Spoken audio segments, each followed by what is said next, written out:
Hey guys, welcome to Finally Clicked, the podcast where we discuss business, leadership, and personal development. My name is Margaret Smith, and I'm the Director of Operations for Pickett Street Properties, a real estate team out of Bothell, Washington.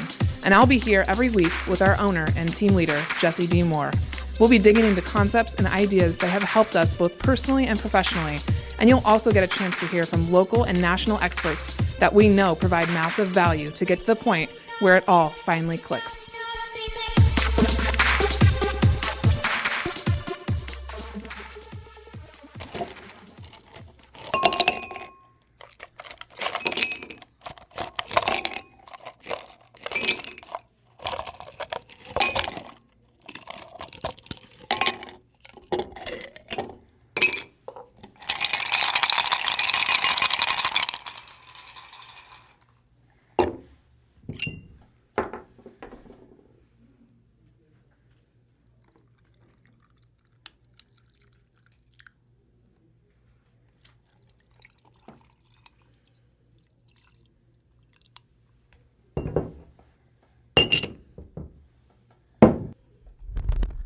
Margaret.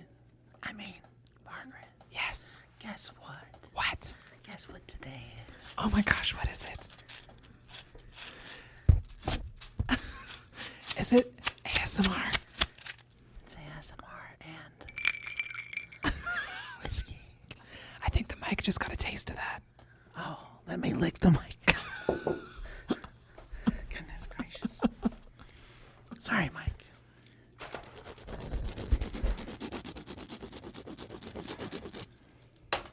We need a kazoo. I actually might have one at home. I need a kazoo. I'll ask my roommate. All right.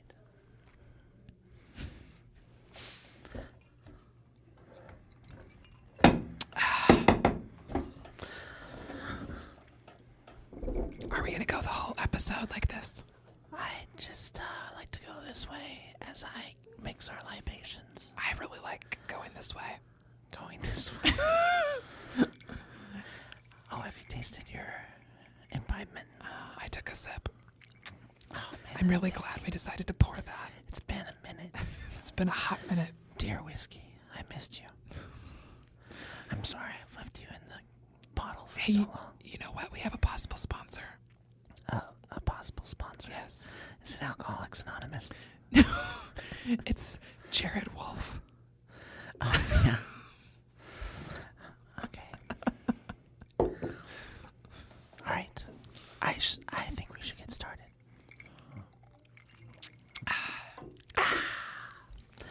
That'll put hair on your chest. Perfect.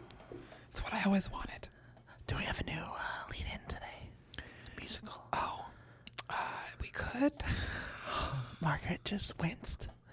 That's so much more work, Jesse. Why didn't you bring it up?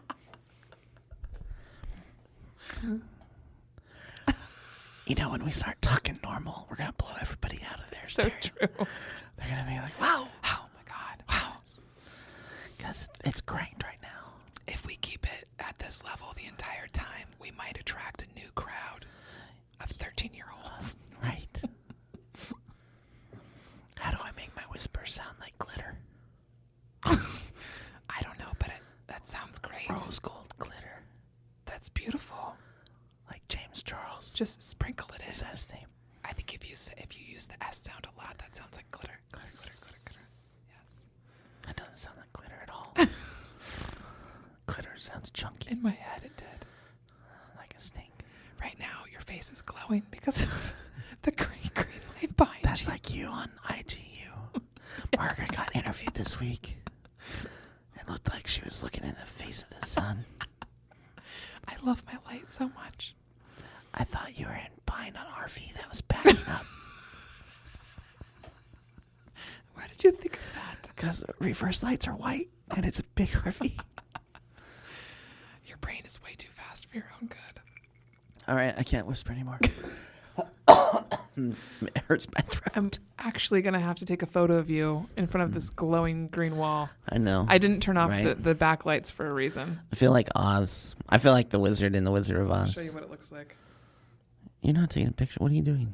Just no worry, I'm not going to share it with the public, but I just have to show you. He's sitting in front of our green screen with these lights that are coming up from the bottom for context. And it's like the glowing green door of Oz. Yep. This is where we live now. Studio North, I call it. It's barely north. It's mostly west. Is it more than north of where it used to be? It's more north, but it's more west than it is north. Okay, true, yeah. Are we going to do the new lead-in? I want to talk about it. I mean, we could. How do you feel about putting the lead-in on this one, the new one? I don't know how I feel about it. Interesting. I really like the creator of the lean-in and the lead-in. And he's actually working on a couple more iterations of it. Yeah. I like the creator of our original lead-in, Steve. Props. Yeah. Yeah, we're just trying to mix it up a little bit. Mix it up. I'm getting a headache right between the eyes. Are you serious? Is it from this thing? No, that's where your intuition lives. What's it telling you right now? I suppose we should introduce ourselves. Probably. Just in case someone doesn't know. Real talk. That melodic voice belongs to Margaret Smith. Yes, as it I does. choke on my words and this whiskey. I am Jesse Moore, your co-host today on this journey we call ASMR and whiskey. Yes. This is an opportunity for us to gather our thoughts. It's better than a clip show, like Friends or Seinfeld, where they do a clip show and they'd introduce it by like, I never act that way, and then they do a whole montage of that person acting that way. Yeah. This is better than that. Oh, for sure. It's like more of a psychedelic trip through our subconscious. I think that's actually perfect. As we use the nectar of whiskey to unlock hidden pathways in our brain. Yeah. To break free of any sort of shame that might keep us from speaking our mind or I'm not going to say our truth because that's so cliche. So cliche. So cliche.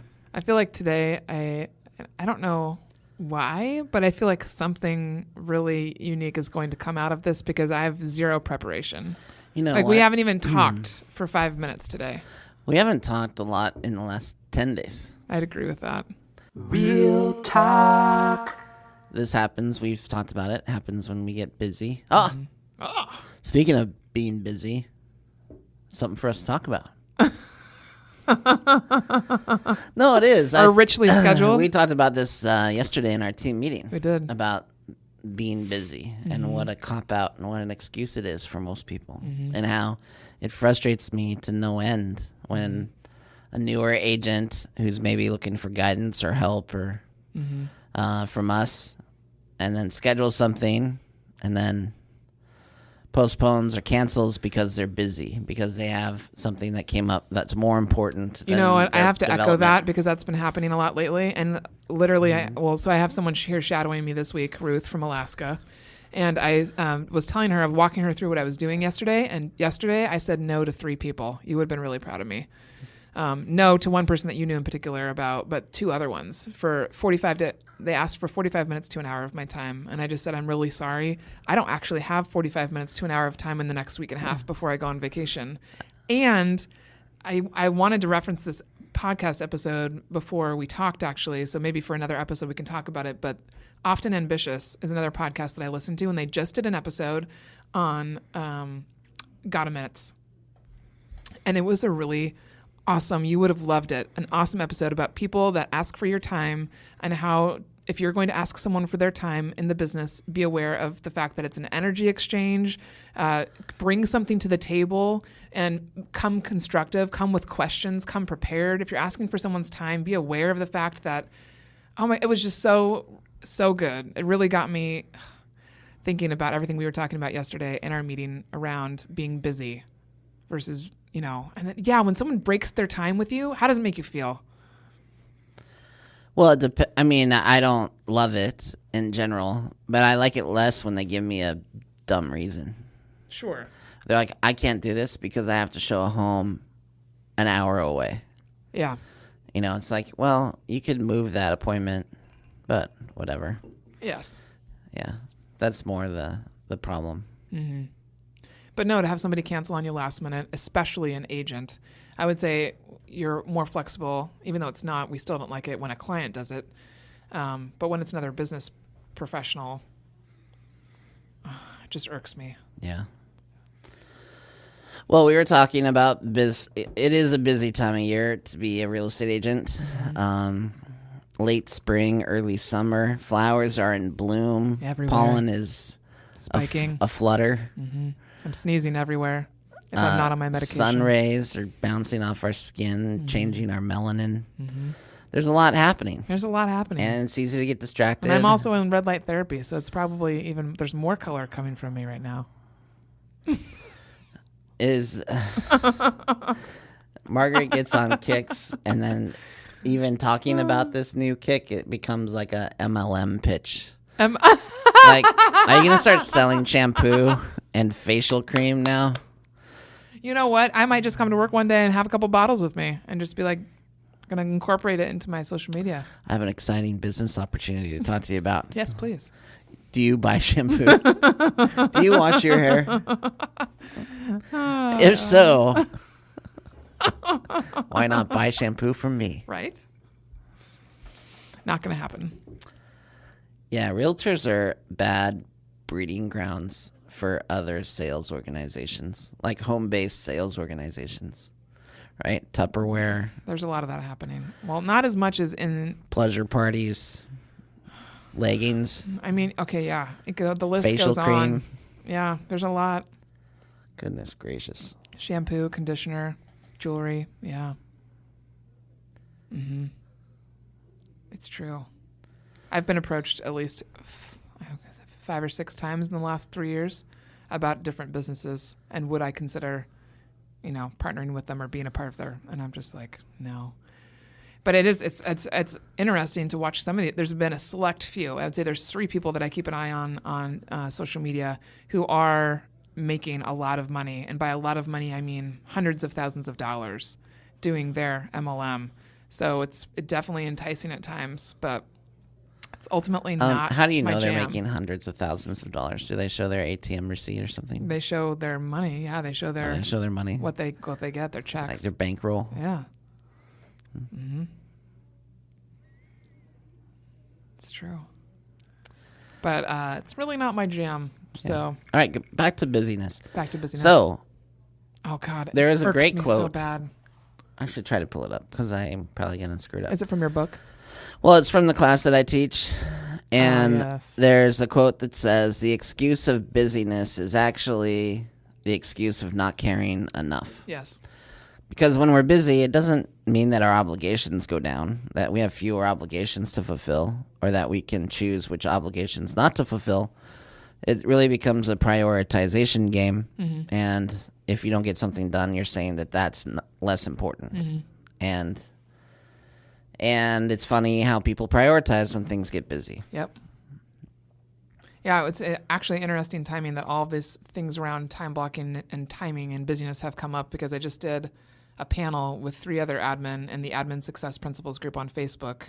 If you're not a part of that group already and you're an admin, you should be. I did a panel with David Breckheimer and 2 other people about time blocking and how do we time block. And both David and I are on the same page in that we're like, look, it's not about number of hours that you spend on certain things. It's how you prioritize your time and where you choose to spend your time. And as more and more things are thrown your way, you're right. It's absolutely a game of prioritization. What comes first? What comes second? Where do you fit in family? Where do you fit in other activities? So prioritization becomes really important. I know you told me that you said no 3 times yesterday, but I would have thought, let me think about how to say this in a manner befitting. You think I say yes to everything right now? I mean, it's like people come by your door. It's like, okay, it's like this. It's like you went home sick for 6 weeks. 6 weeks? Uh-huh. And then you came back to work. And everyone's coming by your door to check in with you and see how you're doing. Uh-huh. That was yesterday. That was yesterday for you? Maybe that was the day before. I don't care. Sometime this week, it was like, oh, okay, here come the social butterflies. They're coming by to check in and to tell you what's going on in their lives. So even though you told some people no, like there was a whole lot of yes telling. That's still happening. Well, I have to figure out how to expend my energy and like who to listen to and who to spend time with, because there are days where I'm like, I remember now why I got into social work is I'm a really good listener. And so sometimes I feel like I just go all day long from person to person listening. And I can tell when I've hit my limit. Yeah. So, dude, I don't know. It's an interesting and a good problem for me to have. I don't mind it. I mean, I mind feeling drained. But at the same time, what an opportunity to feel like I'm someone that people can talk to and say things to. Because it's not always just casual conversation. People tell me deep things, and I like that. Yeah, well, listen, we've talked about this before when hiring an admin, that I don't like to hire a high vector 2 or a high I. Meaning someone very sociable. Someone who's extremely social because of this. Because it's like they need 15 minutes going in and 15 minutes going out. And I don't begrudge that person, but it can't happen every day the same way. Well, you know what's interesting is even if they're not highly sociable, I mean, I have plenty of people that talk to me that are not social, and it's because of the introvert in me that they connect, right? And so then they open up. So it's even people that are not very social that will talk for a long time because they find someone they can connect with, you know? So you're like the conch shell.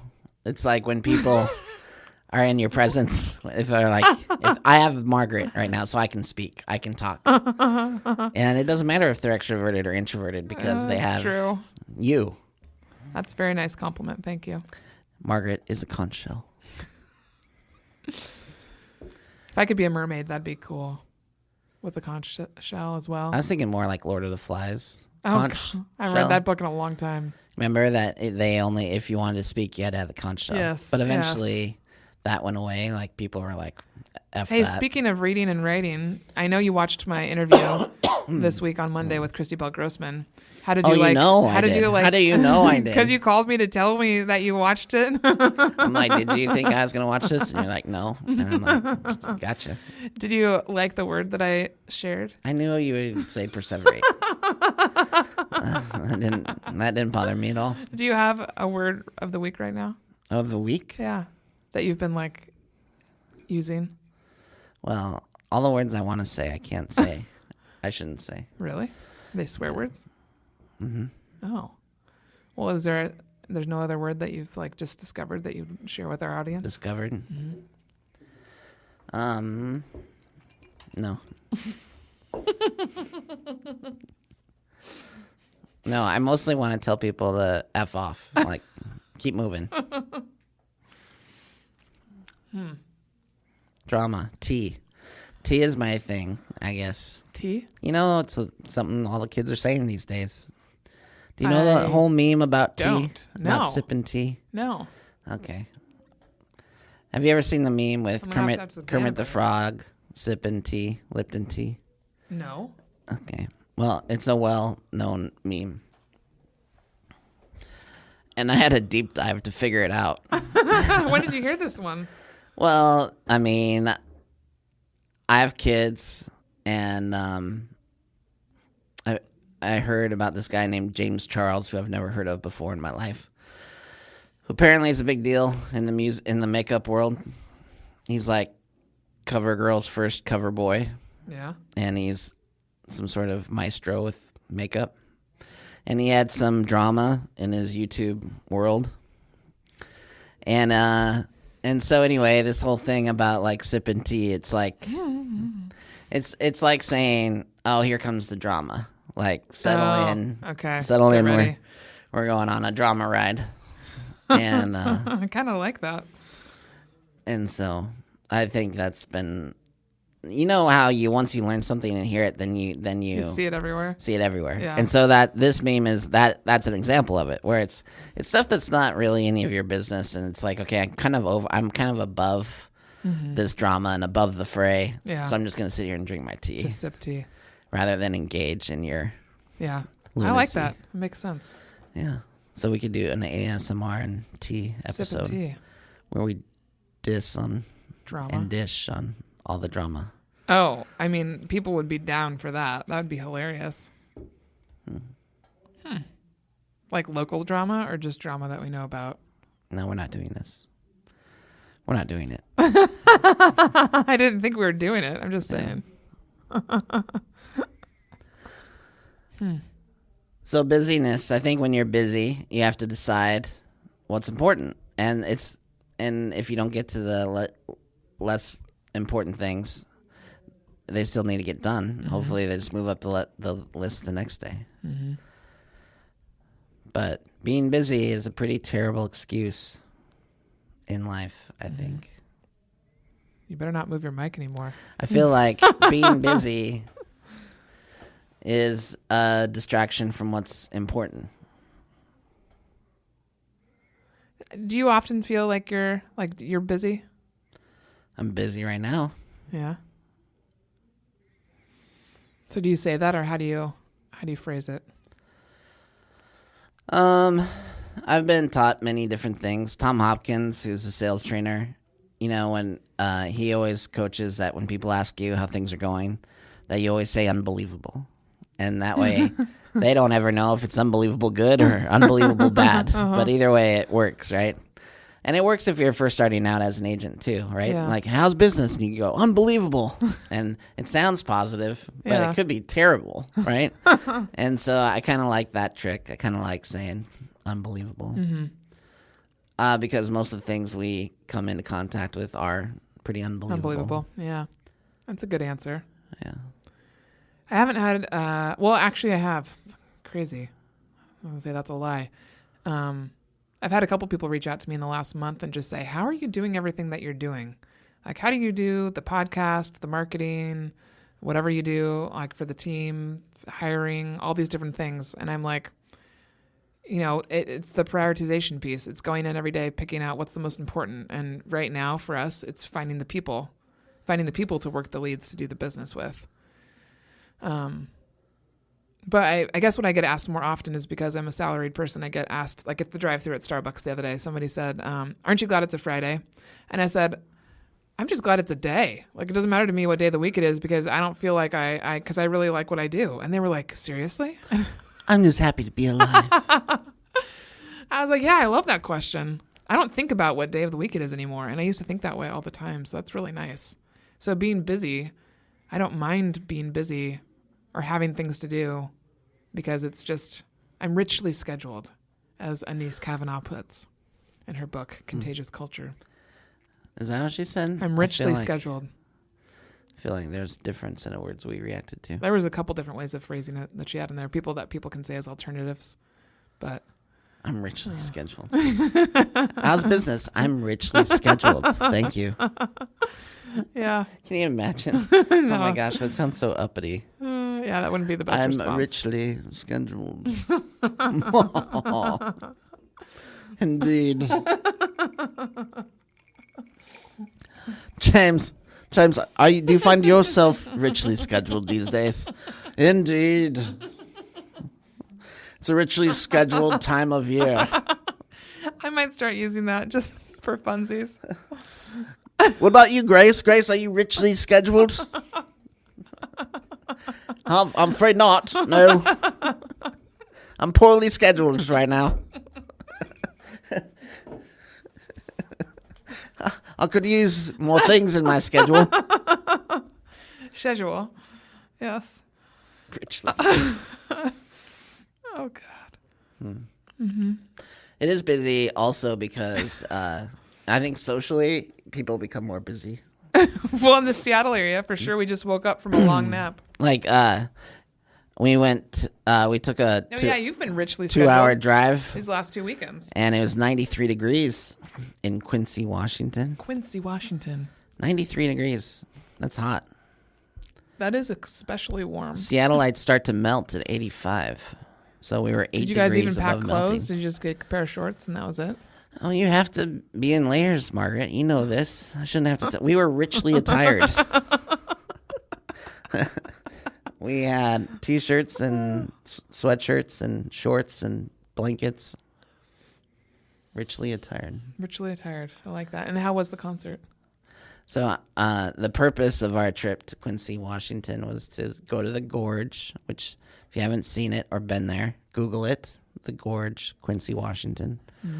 One of the top 2 outdoor venues in the United States, in my opinion.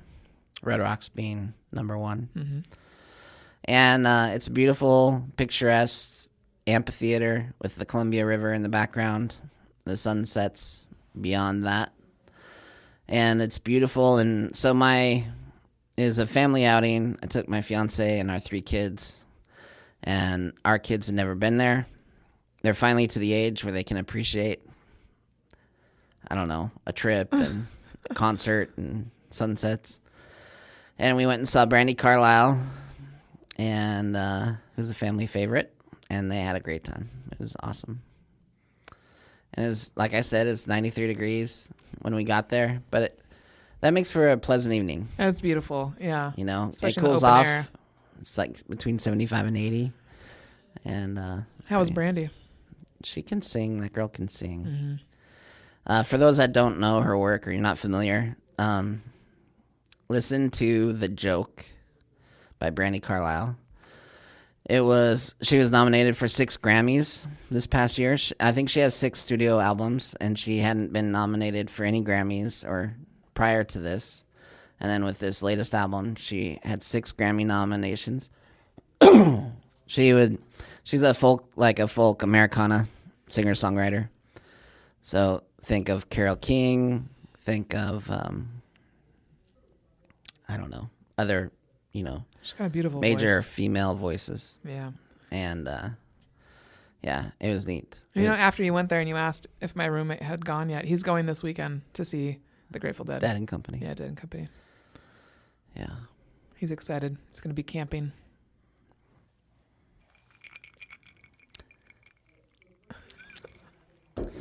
So that was good. And yeah, we've had something to do every day. Yeah. And so the sun comes out in Seattle, the rain goes away, and everyone's like, I can see there's other people that exist. And maybe they want to see where I live. Like, I bought a house Maybe they want to see 2 where I years live. ago. I bought a new house and moved into it 2 years ago. And we've never really held like a housewarming party or a open house, like come see where we live. And so now we're scheduling, social visits with people. So that makes it makes me richly scheduled. You are richly scheduled. Do you have any plans this coming weekend? Yeah. I'm going to a cooking class. Well, that's exciting. That my team paid for me to go to a cooking class. I do like to cook. It's a new passion Hobby, of mine. And so Jill and I are going to learn how to cook a whole salmon. Whole salmon. Okay. How to use the whole fish. That's awesome. Yeah, pretty excited. That'll be a fun outing. And that's in Ballard? That's in Ballard. And then we're going to have Erin Thompson over and her husband the night before to see our house that we moved into. Jeez. Because they've had us over multiple times, and the guilt is becoming unbearable. Too hard. Yeah. Do you really feel guilt naturally after that? Like What? after a couple times? Are you saying I'm a sociopath? Jesse, do you feel emotions naturally? Or do you just look at how other people respond and mimic their reaction? I was wondering, like, if you feel the same way really feel other guilt? people do, like when you go to someone's house multiple times, do you really feel like, I should really have you over? Do you recognize guilt in other people and then mimic their reaction? You know me, I used to love to entertain. Yeah. And then, I don't know, then it's socially sticky and awkward when you're going through a divorce and separation. Mm-hmm. It's not like, Hey, come over right I now. actually I'm in the literally, I'm in the middle of I'm in the middle of some major stuff. You want to come over? Like, hey, do you want to have some imbalanced conversations? You want to come over so I can lay my head on your shoulder and just cry? Gosh. Right. Yeah. You want to feel totally awkward and like you can't escape? Come on over.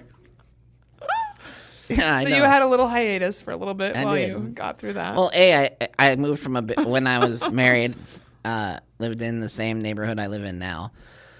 And when I got separated, I moved into a condo that I owned that I couldn't entertain like my kids' top two friends in because it was so small. And I had no place to entertain. And then once I got to my own place, I was so happy to have my own place. I just wanted to cherish it on my own. Yeah. Very limited people made it to that place. I know you. Our team had a meeting today with a candidate, and apparently the candidate had a hard time reading me. And so he's like telling the girls, he's like, what's Jesse like? I have a really hard time reading him. And I am kind of a tough cat to figure out because I'm like... A tough cat to figure out. I'm extrovert. You just called yourself a cat. Thank God. I'm extroverted, but I'm introverted for an extrovert. Yeah. Well, and then specifically when it comes to meetings, your patience, your impatience shows more. And so I think sometimes people take that as disinterest. When you're actually listening, they just look like you're not. So it's actually a kind of a great test, I think, to see how people are and what they think about it. I took it as a source of pride when he couldn't figure me out. I'm like, that's right. I'm complex. I'm like an onion. Yeah, that was entertaining. I love when the girls go to do that lunch. It's like probably one of my favorite parts now of the interview process because I just like to hear about it is pretty funny how they do it. They're so different from us. And it seems like everyone says something about me that it's kind of they true. wouldn't say to my face. I remember Sarah coming back from one of them, and she was like, holy cow, he does not like you, Jesse, or something like that. Like, I was like, oh, that's good to know. Okay, thanks for going to lunch with our candidate. And candidate, you're welcome for trying to provide you opportunity. Yeah. Sorry for my Well, what I love about the combo personality. of Sarah and Jessica right now is that Sarah is just so straightforward and blunt. She does not mince her words. She just asks it straight up. And the combination of her and Jessica together are pretty hilarious. Yeah, here's an imitation of Sarah. So, like, what's the 5-year goal that you have? And how do you plan on getting there? Also, do you drink water? Oh, I love water. Don't you love water? How much water do you drink? Oh my God, it's so true. I think when we were interviewing Jessica, she went to lunch with Nicole when Nicole was here, and she straight up asked Jessica, "You live in Arlington, correct?" "Yes." "How do you plan on making it down to Bothell every day?" Like, are you going to be like being very real? Because Arlington it's a good drive for Jessica, and she drops off her kids in the morning and then comes here, so it's a little bit of a trek, and she makes the trek to be with us, which I really appreciate. But she asked it so straightforward that I think Jessica kind of laughed, and she was like, "Good question, valid question." Yeah. I wish we could have a camera on some of these interviews that we do. I feel like it would be such a hilarious video outtakes of interviews with you and I. Because we can get people to talk about literally anything. If we could do an interview here on the podcast, I think people would totally love it. It would be so entertaining. We've done interviews on the podcast. I mean, not like an interview, like interviews for the team. Oh, yeah, like recruiting interviews? Yes. Because you and I together, when we interview people... You're so funny. It's like, hot damn. if we could talk into a microphone, people would really listen to us. And I'm like, well, we do that. Oh, this is how my brain works. My brain is really off this week, by the way, just for anybody listening. Oh, yeah? I feel like I'm on reverse, and I'm trying to shove it into drive, and every day I think I'm going to get there, and I don't, and I feel slow. It's really weird. That was pretty funny that...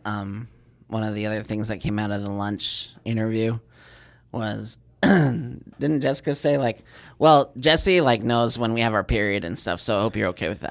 Yeah, she did. Like, that's Fortunately, he has a sister, so yes.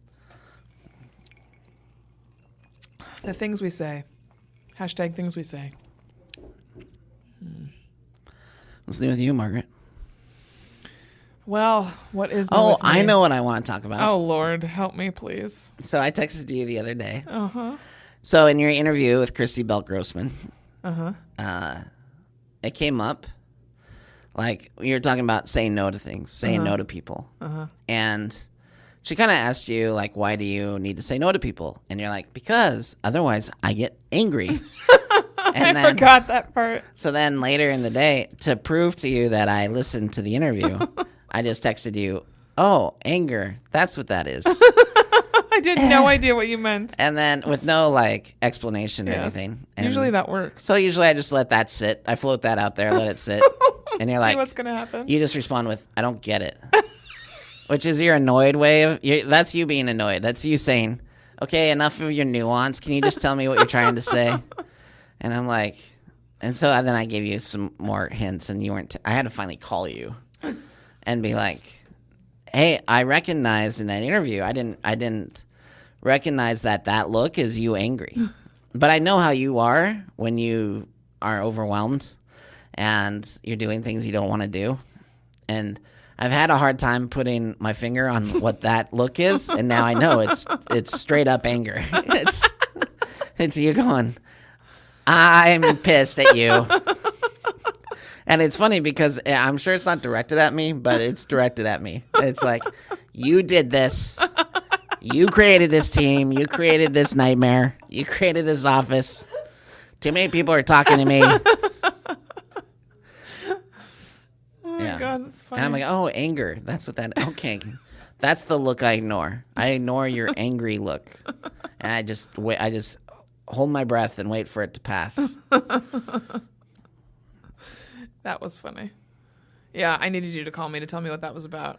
I was not picking up on it. Oh, when you don't get something, you're so disoriented. It's so disoriented. You're so annoyed. I wasn't really annoyed. Oh, you are. I can tell. I wasn't annoyed at that time. I'm running on little sleep. I'm not sleeping well. So every day is a blessing that I can get to the end of it. Make it to my bed again. Why aren't you sleeping well? Well, to be honest, I should never say to be honest, since I'm really always honest. To be real with people or vulnerable, I have an issue with the dark, and it surfaces every now and then. And if I wake up in the middle of the night and I freak myself out, I will turn on the light, not the whole lights, but like the night light, and sleep with that the rest of the night. And it's not healthy because it disrupts my sleep. And so I'm not getting a full even 6 hours. So that's what's been happening the last week and a half. Have you thought about accepting your own mortality? No, I haven't. That might be an issue. Maybe that's all you need to do. Maybe you go like, tonight I might die. This might be it. But you know what? At least I'm going to sleep well. Maybe that's all I need to do. I had lunch with somebody last week who just said, why don't you just lean into it? And I was like, great, that sounds like a good time. Yeah, lean into it. What's that mean? Watching The Ring right before you go to sleep? Probably.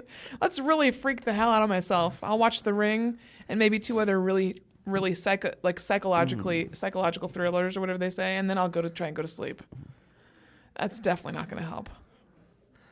Well, you've tried different things, I feel like. I have, and most recently. Have you tried CBD? No. You should try CBD. I've been trying melatonin for the last about year. CBD. Yeah. It's legal.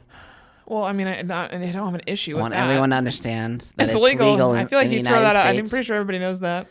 Not everyone does know that. Have you tried Soul CBD? That company? SOUL? Mm-hmm. Soul? Mm-hmm. Like somebody, so they sponsor Often Ambitious, and they are big proponents of using CBD for their animals as well as themselves. And so I've thought about that, but I'm such a mellow person. I didn't know if it would have that much of an impact on me, but you think it would actually help me sleep? Like, you think it would actually put me to sleep? What does you being a mellow person have to do with anything? Well, I'm just saying, like, melatonin even doesn't, like, it knocks me out if I, like, take 10 milligrams, which is quite a bit. But otherwise, I don't know. See, sleep for me is I should probably do a sleep study or something and see what the heck my brain's doing. I don't know. But this all leads to me having less patience and being disoriented this week. Well, can you get that under control, please? Believe me, I want to. So.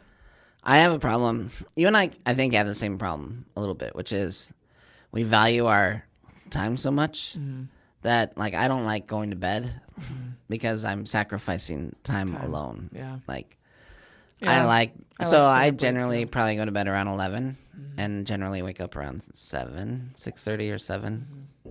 And I'd like to get up earlier, but my problem is I like to stay up till 11. Yeah, and I'm getting up now between 5:30 and 6 because now if I don't meditate before I leave the house, I'm irritated. So I love to meditate now. So I'm getting up. So that means I'm sleeping from 11 until about 5:30, really, which is not enough. All right. So if I found some CBD, your birthday's coming up, I'll find Give you me some CBD oil. CBD solutions. Okay. I'd be willing to try it. All right. Yep. Sleep is important for sure. And if there's nothing else that I've learned from my family, because I've learned many different things, it's you don't ever want to stop sleeping, eating, and drinking water. The basics.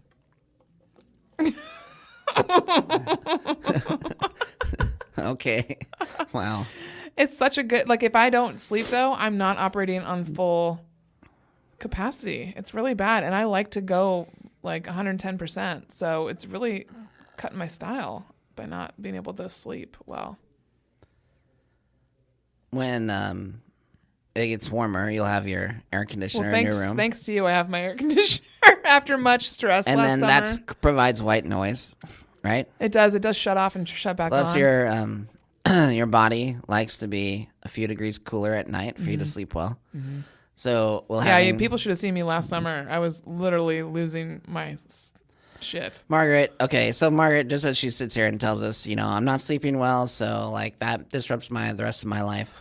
And I'm like having a hard time dealing with Margaret because she's not sleeping and she's cranky and angry.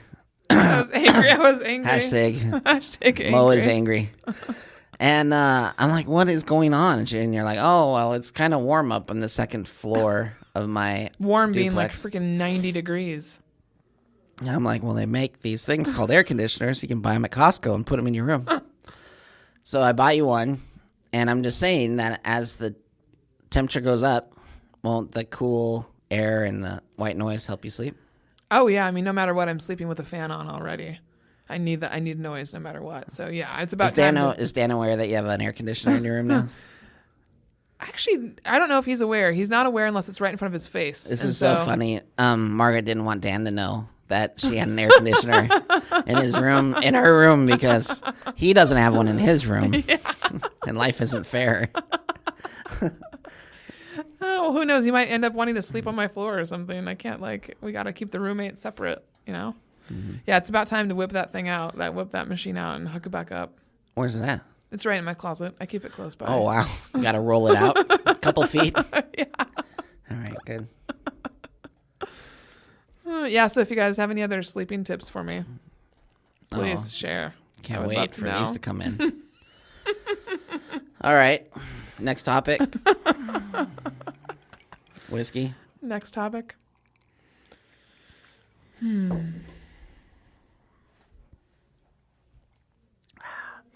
Margaret's also going on vacation soon. I am. How you feeling about that? Thankful. Oh, gratitude. Mm-hmm. Yeah. No, I think. Are you angry about your trip in any way?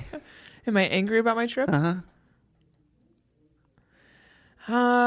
I'm not angry about it's bad timing is the only thing but I couldn't have planned for it. I couldn't have, How is it bad timing? During the week that I'm gone, I should be interviewing, and not just agents, but admin. And so, however, everything happens for a reason, and timing always works out better than I know. So, I have this feeling, and, call it intuition, call it whatever you want.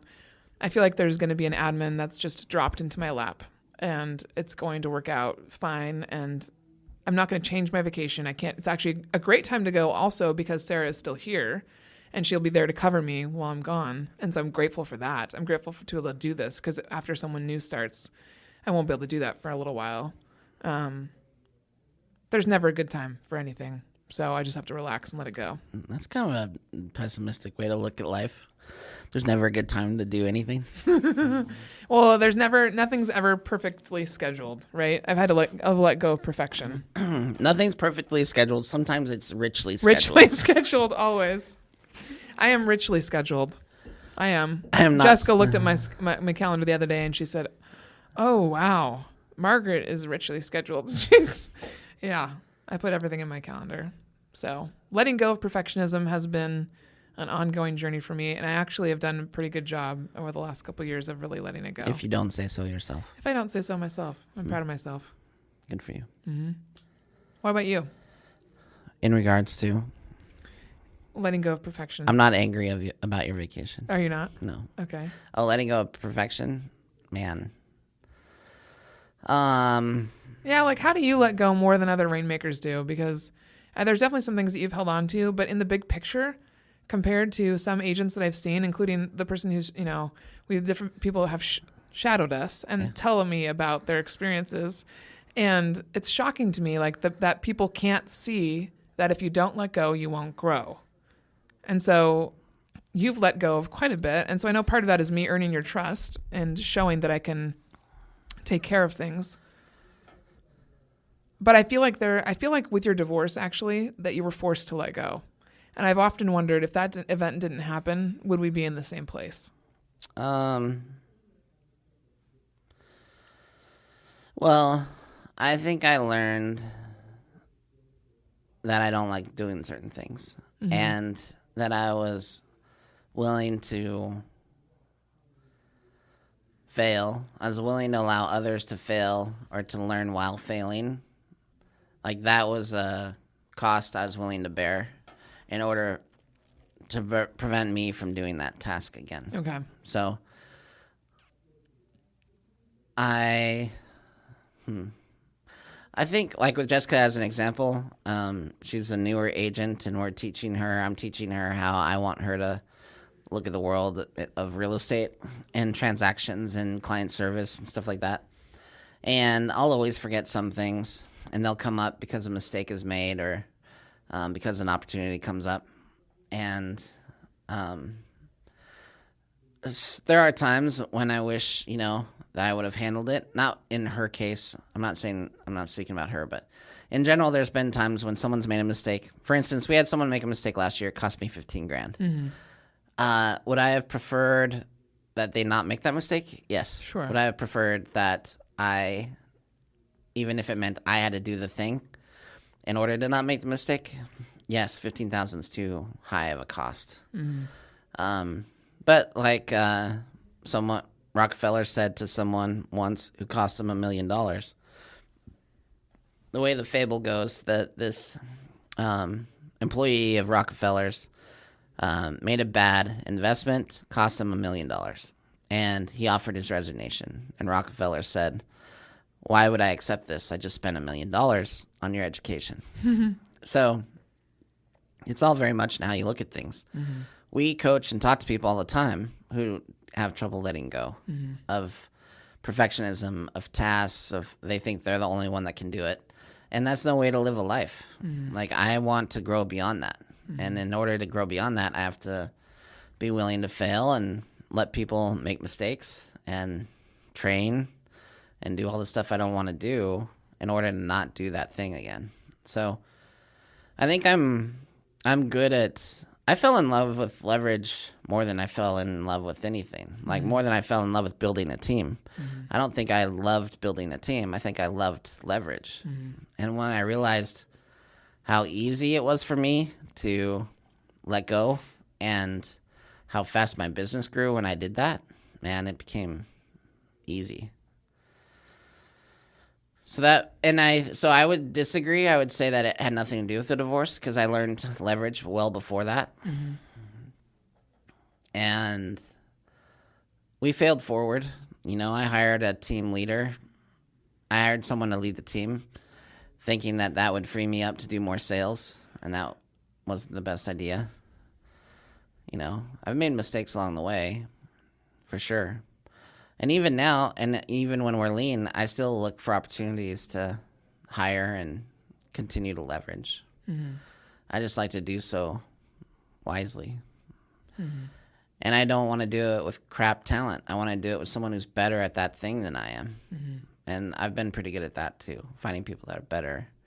Like buyers. I should not work with buyers ever. Like I can't. I would eviscerate them. I can't pretend for anything. And, you know, if they wanted to see more than 3 homes, that's my limit.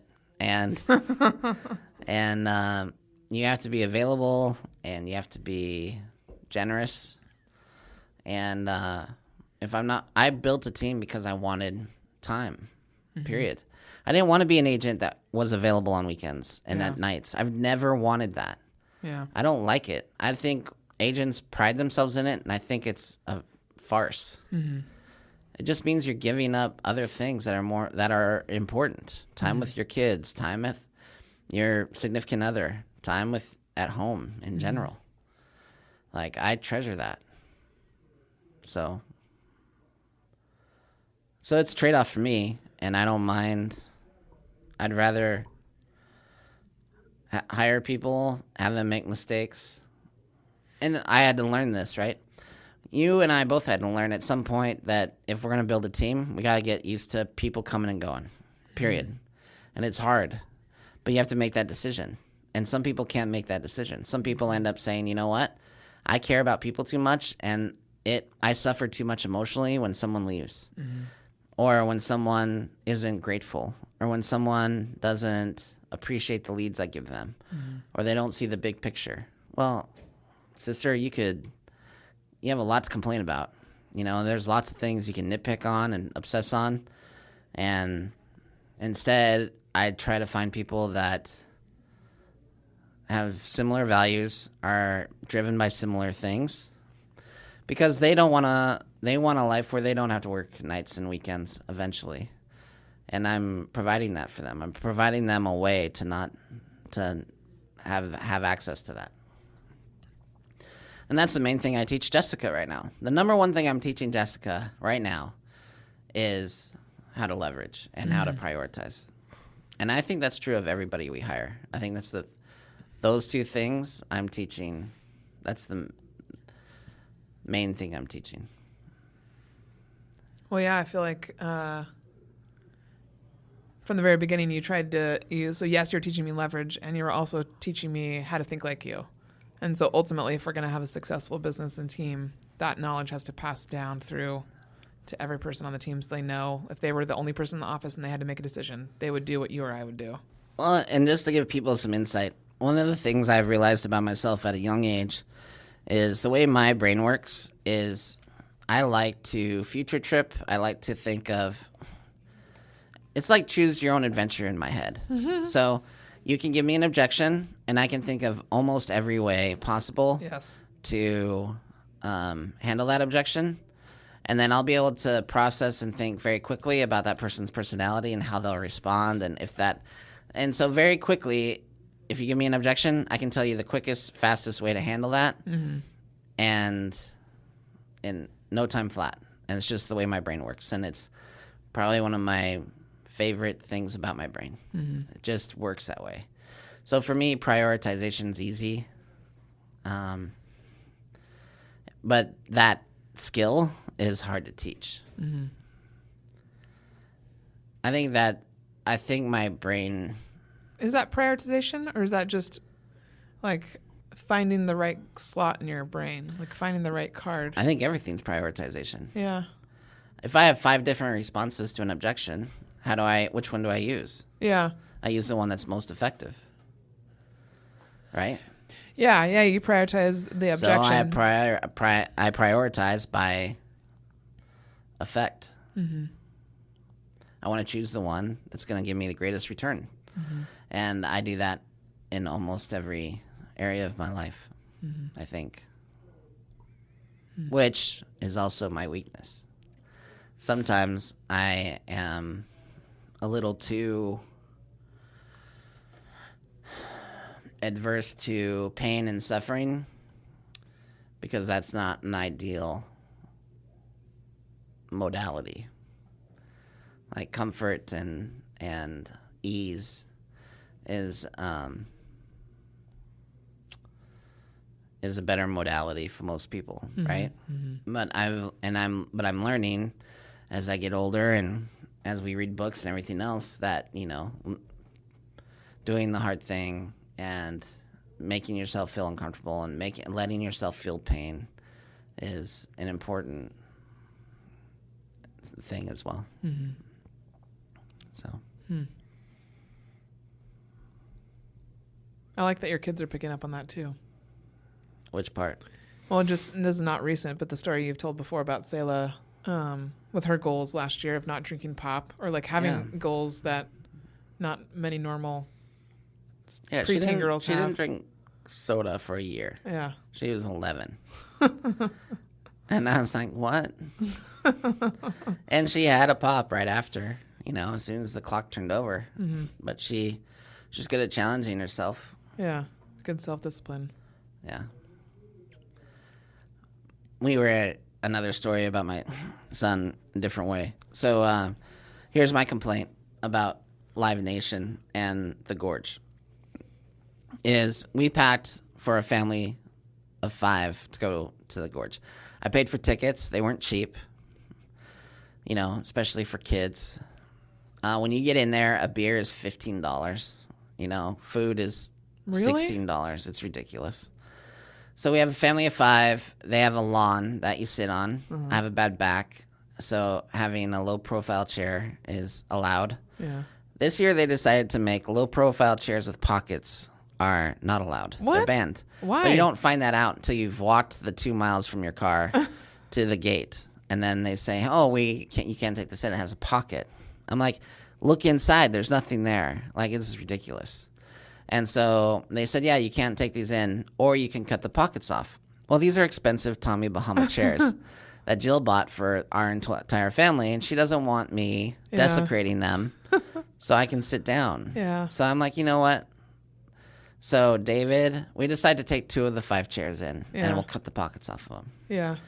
So, Jill and 2 kids go one way, and then me and David go through the part where you go through with the chairs. And when I get up there, he's like, you can't take those in. I go, they told me you would cut the pockets off. And he goes, I didn't see them. Oh. And I'm like, great. And I walk through, and David goes, wait, aren't we breaking the rules? So I go, David, does your dad follow the rules 100% of the time? And he goes, no. I go, does your dad follow the rules most of the time? And he said, yes. And I go, and if someone says it's okay to break the rules, I think sometimes it's okay to believe them. And I go, so we got through and we have our chairs and like the world's still a safe place, right? Like we didn't make the world a worse place. Yeah. And helping him understand that. Oh, that's hilarious. Yeah. I'm glad you didn't have to cut the pockets off. That sounds awful. The pockets? The what? The pockets. That's just how it came out. The pockets? If I were Jill too, I would hate that. I just bought these nice chairs for your family, and I have to cut the pockets off. Cut it out. I feel like your tongue is richly... It's richly scheduled right now. It's richly hydrated. Yes.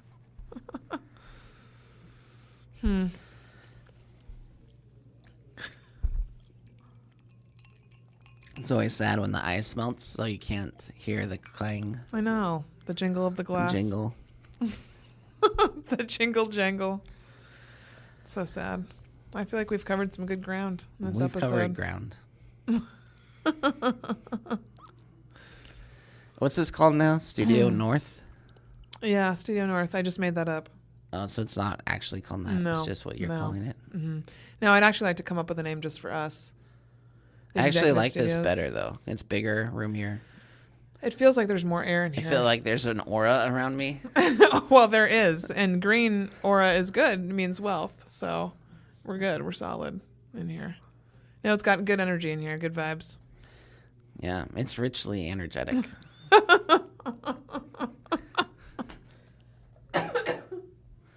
Oh, good Lord. Well. Hey, sometimes we're busy. And we take a little break. And this is... Hey, it's been nice chatting with you. We haven't talked... Since we haven't had a chance to talk and do much other than. We haven't really talked much, no. So, Margaret, thanks for this conversation. I'll see you next week. Do you have a favorite word? Right now, it's still perseverate. No, you gotta mix it up. A different one? Mm-hmm. I'll tell you one of mine. Okay. Caramel. Just caramel? I mean, think about the caramel hue that's in a whiskey. I'm kind of underwhelmed right now. Oh, my goodness. Jeez. This is what it's like, guys. It's me coming up with ideas and Margaret going, I'm underwhelmed. I also really like precipice. For some reason, I'm really You like P-words. P-words right now. On the precipice of something great. You like hippopotamus. Do you like onomatopoeia? I do. I like that's a good one. Onomatopoeia. Yeah. I also really like when people that I'm interviewing for the team can throw out a word that's like interesting or different, you know? It really tweaks my interest. Yeah. That doesn't happen very often. No. I like it when you misuse words. That happens on the daily. On the daily. Mm-hmm. Yeah, that shows you how comfortable I am. When I just stop thinking and I just start free-flowing. I could be a rapper. Well, and I tease you and I give you a bad time. To the point where other people who don't know us would think I'm being cruel and merciless. And really... I don't mind it. It's richly adorned with fondness. Richly adorned with fondness. We do the same thing to my mom, because my mom, I realize that's the habit that I have, that I get it from, or where it comes from is her. Except for with her, it's not so much the words that she uses, it's how she says them. But we mock her all the time with how she words and like what her intonation is. It cracks me up. Because she finishes, oftentimes as an example, she'll say a sentence and then she'll say, or no. And she doesn't realize she says or no at the end of every single sentence. So now I just mock her back and say, Mom, want to go for dinner tonight or no? She has no idea she does it. Good story. Thank you. All right, everybody. I have to pick up kids from school. Fatherly duties. Well, let me finish my whiskey first. Any other notices we need to give our listeners? Next week, we'll have something to talk about. I liked this episode, though. This is us catching up. It is. Yes, next week we might possibly have a guest. We shall see. Mm-hmm. All right. Thanks, Margaret. Thanks, Jesse. I really have to go. Nice to see you. All right.